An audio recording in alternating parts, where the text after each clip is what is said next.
جب تم رو رو کر کے دعائیں کرتے ہو پھر یہ کہتے ہو میری دعا ہی نہیں قبول ہوتی، مولانا آپ کیجئے، میں تو کب سے کی دعا مانگ رہا ہوں، میری تو دعا ہوتی ہی نہیں، اور آپ کہتے ہیں اللہ تعالیٰ بہت جلدی دعا قبول کرتا ہے۔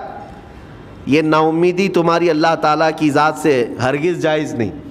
لیکن میں وجہ بھی بتا دیتا ہوں، کچھ فرشتے ایسے ہیں جو تمہاری دعائیں سن سن کر کے اللہ سے کہتے مولا یہ بندہ کتنا مانگ رہا ہے، تو قبول کیوں نہیں کرتا؟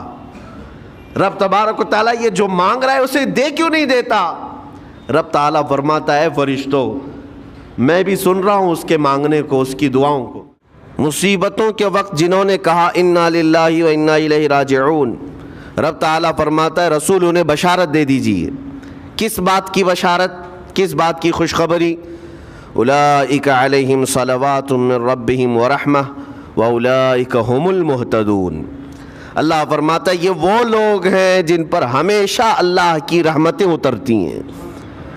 جنہوں نے انا للہ و انا الیہ راجعون کہا، یہ وہ لوگ ہیں جن پر اللہ تبارک و تعالیٰ کی طرف سے ہر وقت رحمتیں اترتی ہیں، اور یہی لوگ ہدایت پائے ہوئے ہیں، یہی لوگ ہدایت والے لوگ ہیں۔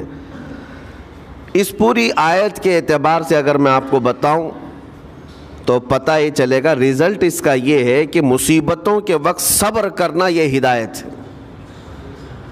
ہدایت اگر آپ ہدایت پر ہیں یا نہیں یہ دیکھنے کے لیے مصیبتوں کے وقت ہی آپ کو دیکھا جائے گا۔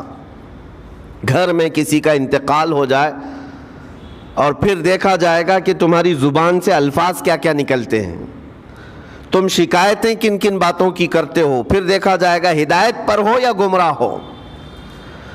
ایک روایت میں یہ بھی ہے کہ جب کسی کے بچے کا یا کسی کے بھائی کا یا باپ کا انتقال ہوتا ہے گھر میں، تو جنازہ اٹھانے سے پہلے ہی وہاں ایک فرشتہ آتا ہے۔ وہ فرشتہ گھر والوں کا معائنہ کر رہا ہوتا ہے کہ کون کون کیا کیا کہہ رہا ہے۔ رب ذوالجلال ہر چیز کی خبر رکھتا ہے، لیکن فرشتوں کو اسباب بنایا گیا ہے اور گواہ بنانے کے لیے انہیں یہ ڈیوٹی دی جاتی ہے۔ ہر ایک کی زبان سے نکلے ہوئے الفاظ وہ سنتا ہے اور جا کر کے رب تعالیٰ کی بارگاہ میں عرض کرتا ہے۔ اللہ تعالیٰ پوچھتا ہے کہ میں نے فلاں کے گھر سے ایک جان لے لی، ان کا عزیز بیٹا چلا گیا، بھائی چلا گیا، ماں چلی گئی، وہ لوگ میرے بارے میں کیا کہہ رہے تھے؟ فرشتہ کہتا ہے اے رب ذوالجلال ان لوگوں کے زبان پر شکر کے الفاظ تھے، وَإِنَّا لِلَّهِ وَإِنَّا إِلَيْهِ راجعون کہہ رہے تھے، اور وہ صبر کر رہے تھے۔ میں نے گھر والوں کے سب حالات دیکھے۔ اللہ تعالیٰ فرماتا ہے اے میرے فرشتے تو گواہ رہنا، میں نے ان سے جو چیز لیا ہے اس سے کئی گنا زیادہ نعمت انہیں عطا کروں گا، اس سے بہتر نسل انہیں دی جائے گی، اور ان کے غم آج جتنے ہیں اس سے کئی گنا زیادہ خوشیاں میں انہیں جنت کی عطا کروں گا جنہوں نے میری دی ہوئی مصیبت پر صبر کیا۔ اور کوئی گھر ایسا ہوگا جس گھر سے فرشتہ جا کر کہے گا کہ مولا اس گھر والے تو بے قابو تھے، جو منہ میں آیا بکے جا رہے تھے، وہ تو یوں کہہ رہے تھے کہ اللہ کو کیا ہمارا ہی گھر ملا، ہمارا ہی بچہ جانے کو تھا، ہمارے ہی گھر میں یہ آفت آنے کو تھی۔ اس طرح کے الفاظ وہ کہہ رہے تھے اور رب تبارک و تعالیٰ کو ظالم کہہ رہے تھے۔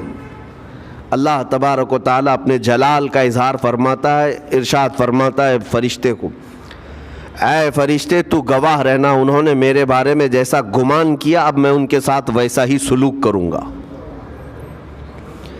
اللہ تبارک و تعالیٰ کے ساتھ یہ گمان جس طرح بندہ کرے گا اللہ تعالیٰ اس کے ساتھ اسی طرح کا سلوک فرمائے گا۔ اس کو ارحم الراحمین ہی تصور کرو۔ ہمیشہ رب تبارک و تعالیٰ مہربان ہے اور مہربان ہی اس کی طرف گمان کرنا بھی چاہیے مومن کو۔ انشاءاللہ العزیز مہربانی ہوگی، اور بلکہ دلوں کا قرار اور سکون بھی رب تعالیٰ ہی عطا کرتا ہے۔ اے میرے عزیزو، یہ تمہیدی باتوں کے بعد میں اب عرض کرنا چاہتا ہوں، محرم الحرام کے مہینے میں کربلا کے واقعات سنتے ہی رہتے ہیں۔ میرے عزیزو، ہم بچپن سے لے کر اب تک ہر سال کربلا میں ہونے والے عظیم حادثے کو سنتے بھی آ رہے ہیں. 14 صدیوں گزر جانے کے بعد بھی اس واقعے کو یاد کرتے ہیں تو آنکھیں بھیگ جاتی ہیں. اس میدان میں، وہاں کے ریگزاروں میں رسول کریم صلی اللہ تعالیٰ علیہ وسلم کے اہل بیت کا جو امتحان تھا وہ کتنا سخت تھا، کتنا کٹھن تھا. کسی ایک کے ساتھ کوئی معاملہ ہو جائے تو سمجھ میں آئے. امام عالی مقام سید الشہداء امام حسین رضی اللہ تعالیٰ عنہ کو کتنا بڑا امتحان دینا پڑا ہوگا. ایک نہیں، اپنے خاندان کی 29 لاشیں انہوں نے اٹھائی ایک دن کے اندر، اپنے خاندان کی. پھر دوسرے ان کے اصحاب اور رسول اللہ کے صحابہ بھی اس میں موجود ہیں، اور دوسروں کے بچے بھی اس میں موجود ہیں. کل ملا کر 72 لوگوں کی وہاں پر جانیں گئی ہیں، شہادت کا جام انہوں نے نوش کیا ہے. لیکن ہر گھڑی امام حسین ہر موت کو دیکھتے رہے. آج کبھی تصور کرنا، ہمارے گھر میں کسی ایک فرد کا انتقال ہو جائے تو گھر پورا عجیب سا ہو جاتا ہے، پورے گھر کا سکون غارت ختم ہو جاتا ہے. ہم میں سے کوئی کھانا پینا نہیں چاہتا ہمارے باپ کا انتقال ہو، یا بیٹے کا انتقال ہو، یا بھائی یا ماں کا انتقال ہو. لیکن امام حسین کی وہ بات مجھے یاد آتی ہے جب اپنے جوان بیٹے علی اکبر کی لاش پر گھوڑے دوڑتے ہوئے بھی دیکھ رہے تھے. اپنے سگے بھتیجے امام قاسم کا سر الگ کر دیا تھا یزیدیوں نے، اور اس سر کو اپنی گود میں رکھ کر کے بیٹھے ہوئے تھے. اپنے سگے بھائی حضرت عباس علمبردار کے، ان کے آنکھوں کے سامنے دونوں ہاتھ کاٹے گئے تھے، اور حضرت عباس کے سینے میں نیزہ مار کر کے انہیں گرایا گیا تھا. اتنا ہی نہیں میرے عزیزو، امام حسین اس خونی منظر کو اپنی آنکھوں سے دیکھیں جب 6 ماہ کے علی اصغر کو لے کر پانی طلب کرنے گئے تھے تو یزیدیوں نے گلے پر تیر ایسا لگایا تھا کہ خون کا فوارہ مولا حسین کے چہرے پر آ کر لگ گیا. پورے کربلا کے واقعات پڑھنے کے بعد میں نے محسوس کیا، اتنے پورے واقعے گزر جانے کے بعد بھی ایک چیز کربلا میں نہیں ہوئی، باقی سب آفتیں آئی ہیں، ایک چیز نہیں ہوئی. وہ کیا ہے؟ امام حسین کے زبان سے کوئی شکایت نہیں ہوئی، کوئی شکوہ نہیں تھا.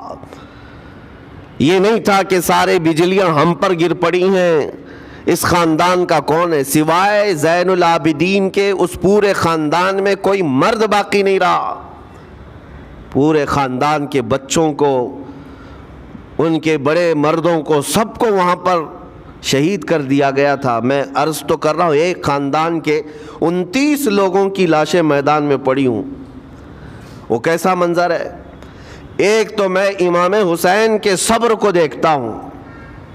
اللہ تعالیٰ نے فرمایا آیت کریمہ میں کہ ہم تمہیں آزمائیں گے، آزمائش کریں گے، کچھ جانیں لے کر کے. لیکن میں سمجھتا ہوں اتنی بڑی آزمائش کہ ایک ہی دن میں ایک ہی خاندان سے 29 لوگوں کی جانیں گئی، وہ اس سے بڑی آزمائش ہوگی؟ یہ کتنی بڑی آزمائش ہے اور کتنا بڑا امتحان ہے. اب یہ بھی میں آپ کو بتا دوں کہ کس کے ساتھ کیسی آزمائش ہوتی ہے، کس کے ساتھ کیسا امتحان ہوتا ہے. آپ کو سردی بخار دے کر کے آزمایا جاتا ہے، کسی اور کو کچھ اور بیماریاں دے کر، یا کسی اور کو کسی اور مصیبت کے ذریعے سے. لیکن یہ آزمائش کی جو کیٹیگری ہے وہ کیسے طے ہوتی ہے پتہ ہوں؟ میرے آقا صلی اللہ تعالیٰ علیہ وسلم نے فرمایا جس کا ایمان جتنا بلند ہوگا ویسی ہی آزمائش آئے گی.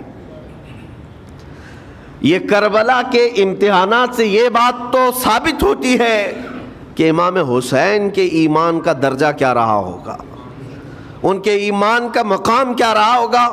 اس ایمان کی بلندی کے اعتبار سے ان پر آزمائش آئی. اسی لیے تو بزرگوں نے فرمایا کہ ہم میں سے کوئی بھی امام حسین کے صبر کو نہیں پہنچ سکتا. استقامت اور صبر یہ 2 چیزیں ایسی ہیں اچھے اچھے لوگوں کے پیر ڈگمگا جاتے ہیں. استقامت کا مطلب ہے ڈٹے ہوئے رہنا حق پر، اور یہ سب کو نہیں مل پاتا، یہ خصوصیت سب کو حاصل نہیں ہوتی. ایک امام حسین کی وہاں پر ہم نے استقامت دیکھی اور ان کا صبر دیکھا. دوسرے سب سے بڑا صبر جو ہم نے دیکھا ہے وہ سیدہ زینب رضی اللہ تعالیٰ عنہا کا۔ وہ خاتون امام حسین کی سگی بہن ہیں، سیدہ فاطمۃ الزہرا کی بیٹی ہیں، حیدر کرار کی نور نظر میرے آقا صلی اللہ علیہ وسلم کی گود میں کھیلی ہوئی ہیں۔ سیدہ زینب سلام اللہ علیہا جب وہ کربلا کے میدان میں موجود تھیں، ان کی عمر مبارک بھی تقریباً 55 سال کے قریب تھی۔ 55 سال کی اگر خاتون میدان میں یہ تمام خونی مناظر دیکھ رہی ہو، ہماری عورتوں کو آپ جانتے ہیں کہ ایک چھوٹی سی مصیبت پر واویلا مچاتی ہیں، اور سیدہ زینب وہ ہیں جن کے خود سگے شہزادے اون اور محمد ان کی آنکھوں کے سامنے مارے گئے تھے اور ٹکڑے کیے گئے تھے۔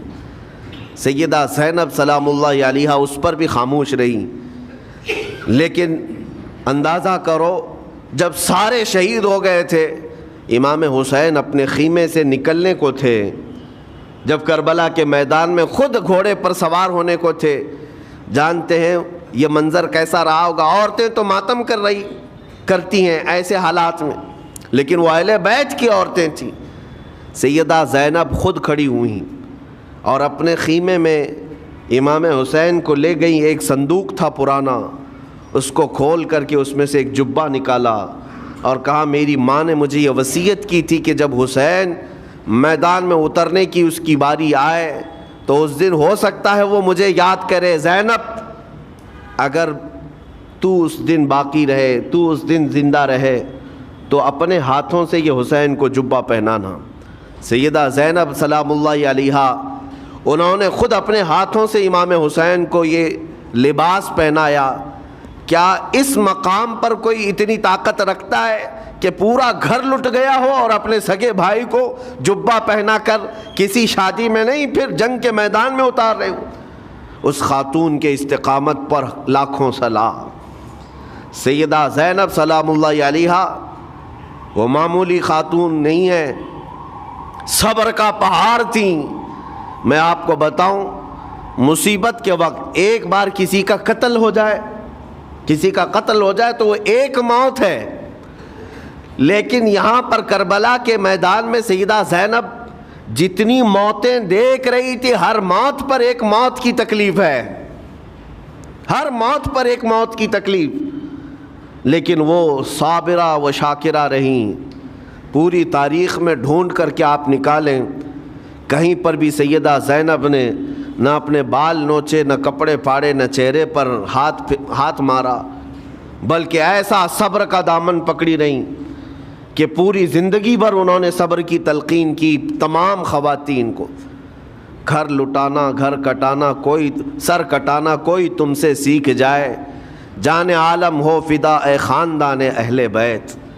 امام زمن فاضل بریلوی رحمۃ اللہ علیہ نے فرمایا ہے، سر کٹانا، گھر لٹانا کوئی تم سے سیکھ جائے، جان عالم ہو فدا اے خاندان اہل بیت۔ عزیزان گرامی وقار، یہاں پر ان حالات کے بعد میں آپ کو ایک بات ضرور کہنا چاہوں گا۔ مصیبتیں ہمارے گھر بھی آتی ہیں، آفتیں تکلیفیں ہمارے گھر بھی آتی ہیں، لیکن کیا ہم ان مصیبتوں کا سامنا کرتے ہیں، استقبال کرتے؟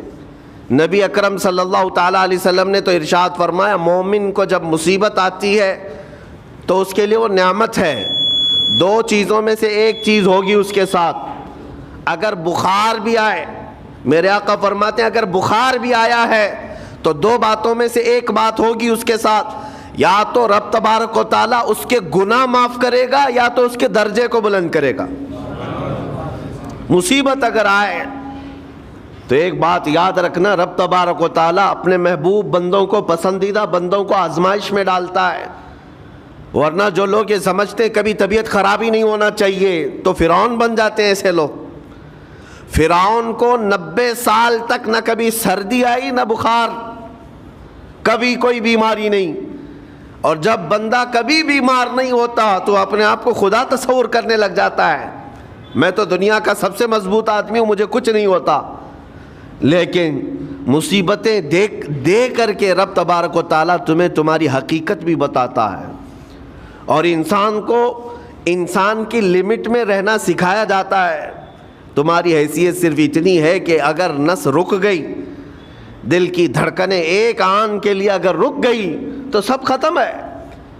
اس لیے تمہیں رب تبارک و تعالیٰ کے حضور جانا ہی ہے تو صبر بھی سیکھو اور شکر بھی سیکھو۔ آج مصیبتیں اور آفتیں آتی ہیں تو واویلا کرنے والوں کے لیے میرا میسج ہے، اللہ تبارک و تعالیٰ تمہاری ہر بات کو دیکھ رہا ہے۔ تمہارے چیخنے سے، چلانے سے، تمہاری شکایت کرنے سے گئے ہوئے آدمی کی جان واپس تو نہیں آنی ہے۔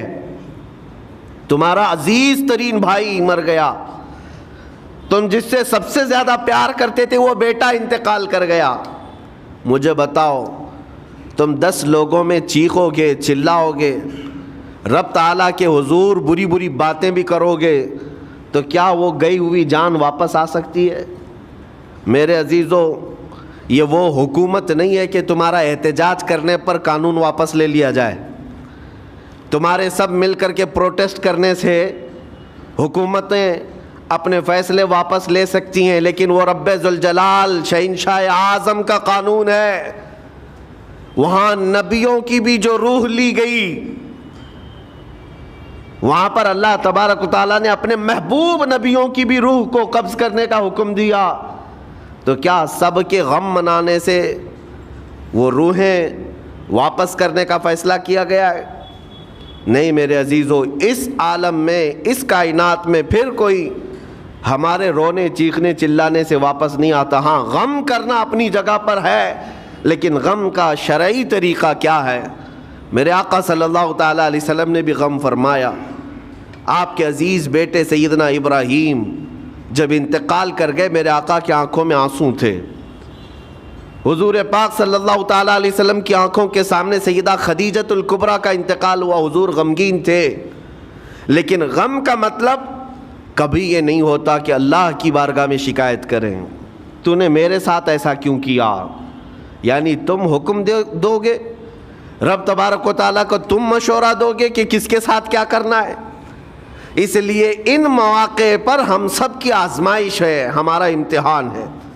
ایسے معاملات جب بھی آتے ہیں، دیکھیں میں آپ کو ایک اور باریک بات بتا دیتا ہوں۔ یہ ہم آج تقریر کر رہے ہیں، ہو سکتا ہے آپ بھی سن رہے اور اچھی طرح سمجھ رہے ہیں، لیکن خود کے گھر پر جب آ جائے تو تقریر بھی یاد نہیں رہتی، نصیحت بھی یاد نہیں رہتی، غم کا غلبہ زیادہ ہو جاتا ہے۔ ایسے اوقات میں حکم کیا ہے مومنین کو؟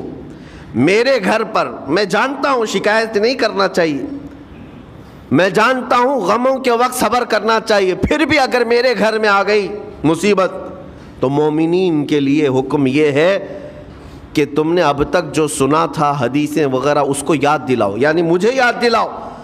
یہ مت سوچو کہ مولانا صاحب ہیں، مفتی صاحب ہیں، امام صاحب ہیں، ان کو تو سب معلوم ہوگا۔ غم کا غلبہ جب آ جاتا ہے تو اچھے اچھوں کو یاد نہیں رہتا۔ مومنین کو کہا گیا ہے کہ وہ یاد دہانی کریں، جائیں غموں کے وقت ان کی حالت دریافت کریں اور انہیں صبر کی تلقین کریں۔ ہر ایک کے لیے ضروری ہے، یہ سوچ کر کے پیچھے نہیں ہٹا جائے گا کہ یہ تو بہت جانکار لوگ ہیں، یہ بہت پڑھے لکھے لوگ ہیں، ان کو تو سب پتہ ہے۔ نہیں، بلکہ حکم یہ ہے کہ جس کے ساتھ بھی مصیبت آئے، مومنین، دوسرے مومنین اسے صبر کی تلقین کریں، اسے جا کر کے حوصلہ دیں اور اسے تسلی دیں۔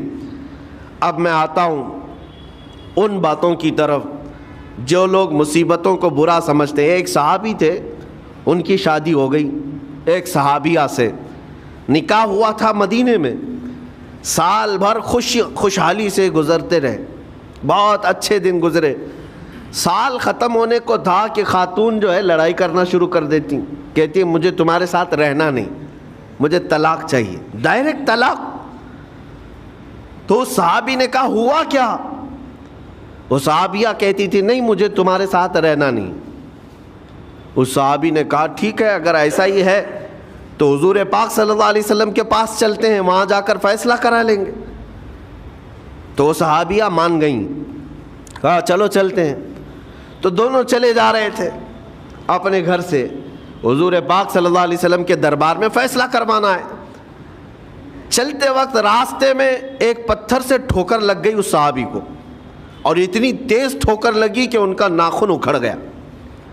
اب وہ ان کی خاتون جو بیوی صحابیاں ہیں وہ فوراً اپنے دوپٹے کا کپڑا پھاڑ کر کے انگلی کو باندھتی ہیں اور خون روکتی ہیں، اور اس کے بعد کہتی ہیں چلو واپس گھر چلتے ہیں۔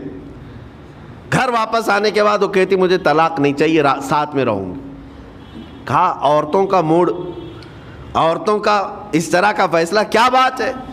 وہ صحابیہ کہتی ہے میں نے سنا ہے کہ جب کبھی کوئی بندہ بیمار نہیں ہوتا تو اللہ اسے پسند نہیں کرتا۔ میں نے جب سے تم سے شادی کی ہے سال بھر ہو گئے، ایک بار بھی تم کو بیمار ہوتے نہیں دیکھا۔ مجھے ایسا لگنے لگا کہ کہیں تم اللہ کے ناپسندیدہ بندے تو نہیں ہو، اس لیے میں تمہارے ساتھ نہیں رہنا چاہتی تھی۔ اب جب راستے میں ٹھوکر لگ کر ناخن اکھڑ گیا تو مجھے احساس ہوا کہ اللہ تجھے بھی پسند کرتا، میں تیرے ساتھ رہنے کو تیار ہوں۔ وہ صحابیہ تھیں۔ میرے عزیزو، اس کا مطلب یہ نہیں کہ ہم آپس میں ایک دوسرے کے بیمار ہونے کی انتظار میں رہیں۔ شوہر یہ سوچے کہ میری بیوی بیمار کیوں نہیں ہوتی، اور بیوی یہ سوچتی رہے کہ میرا شوہر بیمار کب ہوگا۔ وہ توکل کا اعلیٰ درجہ ہے۔ انتظار اور تمنا مت کرو بیمار ہونے کا، بلکہ بیماری آ جائے تو اللہ کا شکر ادا کرو، آ جائے تو صبر کرو۔ عزیزان گرامی وقار، ہم آج امام حسین اور ان کے رفقائے گرامی رضوان اللہ علیہم اجمعین کو یاد کرتے ہیں تو صرف رونے کے لیے نہیں یا صرف غم منانے کے لیے نہیں، بلکہ داستان کربلا سنانے کا ایک عظیم مقصد یہ ہوتا ہے کہ نوجوانوں کے اندر بلکہ بوڑھے اور بچوں کے اندر بھی ایمانی جذبہ ایسا آ جائے کہ وہ ہر مصیبت پر ڈٹ کر کھڑے ہو سکیں، ہر یزیدی کا مقابلہ کر سکیں۔ ایک تو اس کا میسج یہ ہے، اور دوسرا میسج یہ ہے کہ چاہے جیسی بھی مصیبتیں آئیں ایمان کے ساتھ رہنا ہے، صبر اور شکر کو ہرگز نہیں چھوڑنا ہے۔ مصیبتیں ہمارے پاس اب اتنی بڑی تو نہیں آتی کہ ایک خاندان کے ہی اتنے لوگوں کو کاٹ دیا جائے، ایسی مصیبتیں تو نہیں آئی۔ اب جو کچھ بھی آتی ہیں ہمارے ساتھ وہ مال کی کمی کی، کبھی دکان میں دھندا نہیں چلتا، کبھی بچے کسی کو نہیں ہو رہے ہیں، یا پھر گھر میں کوئی بیمار ہے، کوئی مستقل بیماری آ گئی ہے، یہی تو مصیبتیں ہیں۔ مومن کے لیے یہ قید خانہ ہے، زیادہ آسائش اور آرام کی فکر نہ کرو۔ یہ دنیا مومن کے لیے قید خانہ ہے۔ اسی لیے شاعر نے کیا خوب کہا، جب کسی کا انتقال ہوتا ہے، ایک سچے مومن کا انتقال ہوتا ہے تو لوگ کہتے فلاں مر گیا، فلاں مر گیا، تو ایک شاعر نے بہت اچھے انداز سے کہا ہے کہ کون کہتا ہے کہ مومن مر گیا؟ جو سچا مومن ہے اس کے لیے کہہ رہا ہوں۔ وہ شاعر نے کہا کون کہتا ہے کہ مومن مر گیا؟ قید سے چھوٹا وہ اپنے گھر گیا۔ حقیقت تو یہ، قید سے چھوٹا وہ اپنے گھر گیا۔ یہاں دنیا میں زیادہ آسائش، زیادہ آرام کی طلب انسان کو مغرور بنا دیتی ہے، تکبر والا بنا دیتی ہے، گھمنڈی بنا دیتی ہے، اور اللہ تبارک و تعالیٰ کی بارگاہ میں ہمیشہ سر بسجود رہنے والا وہ بندہ ہے جو مصیبتوں میں گھرا رہتا ہے۔ کچھ نہ کچھ مصیبتیں ایسی ہیں جو تمہیں مسجد تک لاتی ہیں، قرآن تک لاتی ہیں، تسبیح تک لاتی ہیں، اور کوئی مصیبت نہ ہو، کوئی تکلیف نہ ہو تو پھر جلدی بندہ اللہ کو بھی یاد نہیں کرتا۔ اسی لیے رب تبارک و تعالیٰ کی بارگاہ میں کچھ فرشتے ایسے ہیں، جب تم رو رو کر کے دعائیں کرتے ہو پھر یہ کہتے ہو میری دعا ہی نہیں قبول ہوتی، مولانا آپ کیجئے، میں تو کب سے یہ دعا مانگ رہا ہوں، میری تو دعا ہوتی ہی نہیں، اور آپ کہتے ہیں اللہ تعالیٰ بہت جلدی دعا قبول کرتا ہے۔ یہ نا امیدی تمہاری اللہ تعالیٰ کی ذات سے ہرگز جائز نہیں۔ لیکن میں وجہ بھی بتا دیتا ہوں، کچھ فرشتے ایسے ہیں جو تمہاری دعائیں سن سن کر کے اللہ سے کہتے مولا یہ بندہ کتنا مانگ رہا ہے، تو قبول کیوں نہیں کرتا؟ رب تبارک و تعالیٰ یہ جو مانگ رہا ہے اسے دے کیوں نہیں دیتا؟ رب تعالیٰ فرماتا ہے فرشتوں میں بھی سن رہا ہوں اس کے مانگنے کو، اس کی دعاؤں کو، اگر میں ابھی اس کو دے دوں تو وہ مانگنا بند کر دے گا، اور اس کا مانگنا مجھے اچھا لگتا ہے، جب تک وہ مانگتا رہے گا میں اسے پسند کرتا رہوں گا۔ ایک وجہ یہ بھی ہوتی ہے تم مایوس ہو کر کے چھوڑ دیتے ہو کہ اب کیا دعا کرنا، اتنے دنوں سے کر ہی رہا تھا کچھ نہیں ہوتا، اگر تمہاری دعاؤں کا اثر جلدی نظر نہیں آتا تو رحمان تمہاری دعائیں سن رہا ہے اور وہ تمہاری دعائیں پسند بھی کر رہا ہے۔ میرے عزیزو، یہ تمام حالات میں آپ اللہ تبارک و تعالیٰ کی بارگاہ میں کثرت سے دعا ہی کریں اور مانگا ہی کریں جب مصیبتیں آئیں۔ آج کے حالات بھی ہماری آزمائش کے حالات ہیں۔ آج کا جو دور ہے وہ بھی ایک یزیدی دور ہے۔ یہاں پر جگہ جگہ جو مسلمانوں کے ساتھ حالات ہیں، یہ ہمارے لیے آزمائش کا دور ہے، بہت بڑا امتحان چل رہا ہے۔ ان حالات میں مسلمانوں کو چاہیے وہ اپنے ایمان کے ساتھ ڈٹے رہیں، استقامت۔ مولا حسین کے سبق کو پڑھیں، اس وقت تو ان کی گردنوں پر تلواریں تھیں، ان کے بچوں کے سینے چھدے ہوئے تھے تیروں سے، لیکن وہ ڈٹے ہوئے تھے میرے مصطفیٰ کی شریعت پر۔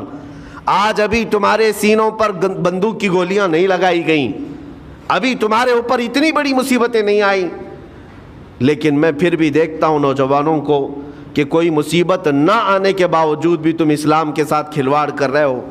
میرے آقا کی سنتوں کو پیٹ پیچھے پھینک کر کے تم تو بازاروں کی زینت بننا پسند کرتے ہو۔ اکثر لوگوں کو ہم نے دیکھا آج مجرے کرنے والوں کی کثرت یہ ہمارے نوجوان بچوں کی ہے۔ یہ اپنے جسموں کی نمائش کرنا اس کو فیشن سمجھتے نہیں۔ میرے عزیزو، امت مصطفیٰ اور وہ بھی امام حسن اور امام حسین کے غلام اس مردار دنیا پر کبھی بھی اپنی حکومت نہیں چاہتے، اس مردار دنیا کے وہ کبھی خواہش مند نہیں ہوتے۔ لیکن جن نوجوانوں کو آج ہم ان خواہشات کی پیروی کرتے ہوئے دیکھ رہے، افسوس ہوتا ہے، افسوس ہوتا ہے۔ آج کے حالات میں تم بھی سنبھل جاؤ، کیونکہ ایک بہت بڑی جنریشن تمہارے پیچھے ہے اور وہ تمہیں دیکھ کر کے نقل کرے گی۔ اگر آج تمہارا راستہ بگڑ گیا تو یہ جو چھوٹے بچے ہیں وہ بگڑے ہوئے راستے کو ہی اسلام سمجھنے لگ جائیں گے، وہ اسی بگڑے ہوئے راستے کو ہی صحیح راستہ سمجھ بیٹھیں گے۔ اسی لیے آج نوجوانوں کی کثرت میرے آقا صلی اللہ تعالیٰ علیہ وسلم کے عاشقوں کی ہونا چاہیے، اور ان سخت ترین حالات کا مقابلہ باڈی بلڈر نہیں کر سکتا۔ میں آپ کو بتا دوں، ان ظالم یزیدیوں کا مقابلہ کاجو بادام کھانے والا نہیں کر سکتا۔ ہاں، ان حالات کا مقابلہ کرنے کے لیے جسمانی طاقت کی ضرورت نہیں، ان بڑے سے بڑے سخت ترین حالات کا مقابلہ وہ نوجوان کر سکتا ہے جس کے سینے میں عشق مصطفیٰ ہو، مولا حسین کے نقش قدم پر چلنے کا عزم رکھتا ہو، پھر چاہے وہ لاغر ہی کیوں نہ ہو، نحیف و ناتما ہی کیوں نہ ہو، کمزور ہی کیوں نہ ہو۔ لیکن ہم نے دیکھا ہے تاریخ میں کمزور بھی ہے، اگر جسمانی اعتبار سے عشق رسول کی دولت سینے پر رکھتا ہے تو دنیا میں وہ کھلبلی مچا دیتا ہے، اور کفار و مشرکین کے خیموں میں اس کی ہیبت طاری رہتی۔ ہم نے اور تاریخ پڑھی ہے۔ آخری بات عرض کرتا ہوں، امام اہل سنت فاضل بریلوی امام احمد رضا خان نور اللہ مرقدہ، اعلیٰ حضرت کو کون نہیں جانتا آج کے زمانے میں؟ ذرا ان کی سیرت اٹھا کر کے پڑھنا اور پھر یہ بھی دیکھنا کہ جسمانی طاقت ان کی کیسی تھی، جسمانی ساخت کیا وہ چلتے تو لہیم شہیم تھے، اونچے چوڑے اور سینہ بھرا ہوا کہ لوگ صرف جسم کو دیکھ کر کے ڈر جائیں؟ نہیں، اعلیٰ حضرت فاضل بریلوی رضی اللہ تعالیٰ عنہ اس طرح جسمانی بہت اونچی چوڑی صلاحیت کے نہیں تھے، بلکہ بہت ہی ہلکا جسم رکھتے تھے، ہلکا جسم، دبلے پتلے تھے، لیکن جب اپنے حجرے میں بیٹھ کر کے قلم چلاتے تھے تو دنیا کے کونے کونوں میں ان کی گونج ہوتی تھی، اور بڑے بڑے قلعوں میں جو ہے زلزلہ آ جاتا تھا۔ اور سرکار غوث پاک رضی اللہ تعالیٰ عنہ کو کون نہیں جانتا؟ غوث پاک کا حال تو یہ تھا، جسمانی اعتبار سے آپ کی گردن کی ہڈیاں بھی دکھتی تھیں، اتنے دبلے تھے، اور کثرت عبادت کی وجہ سے، کثرت مجاہدات کی وجہ سے آپ کا جسم بہت ہی کمزور تھا۔ بلکہ ایک وقت کا واقعہ بھی ہے کہ آپ چلتے چلتے غش کھا کر گر گئے، چکر آ کر گر گئے۔ جسمانی اعتبار سے اکثر تو آپ پتے کھا کر کے رہے، کھانا بھی نہیں کھایا 40 سال تک، تو جسمانی اعتبار سے کمزور ہونا کوئی معنی نہیں رکھتا۔ لیکن دنیا یہ بھی جانتی ہے، گردن کی ہڈیاں ہی کیوں نہ دکھتی ہوں، ہاتھ و پیر کی ہڈیاں ہی کیوں نہ دکھتی ہوں غوث پاک کی، لیکن روحانی طاقت کا حال یہ ہے کہ کسی قبر کو ٹھوکر لگا دے تو مردہ زندہ ہو جائے۔ اس طاقت کو میں آج آپ کے سامنے کہنے کی بات کر رہا ہوں۔ عشق مصطفیٰ سینے میں ہو اور سچی عقیدت و محبت حسنین کریمین سے رکھتا ہو، اور پھر اپنے طریقے بدل لے تو بڑے جسم اور ڈیل ڈول بنانے کی ضرورت بھی نہیں آئے گی۔ مولا کریم تمہارا رعب خود ہی دشمنوں کے دلوں پر ڈالتا ہے۔ اللہ تبارک و تعالی ہم سب کو آئی ہوئی مصیبتوں کا ڈٹ کر مقابلہ کرنے کی توفیق عطا فرمائے، ہم سب کو استقامت عطا فرمائے اور صبر عطا فرمائے اور شکر عطا فرمائے، اور قیامت کے دن مولا تعالی ہم سب کو امام حسین کے ساتھ حشر عطا فرمائے۔ میرے آقا صلی اللہ تعالی علیہ وسلم کے جھنڈے تلے ہم سب کو جمع فرمائے۔ ہمارے ان نوجوان بچوں کو جو راہ راست سے ہٹے، مولا حسین اعظم کے راستے پر ان کو چلنے کی توفیق عطا فرما۔ قیامت تک ہماری نسلوں کو مولا عاشقان مصطفیٰ میں پیدا فرما، ہماری اولاد کو بدعقیدہ گمراہ ہونے سے ہمیشہ محفوظ فرما۔ وآخر دعوانا ان الحمد للہ رب العالمین۔ سلام۔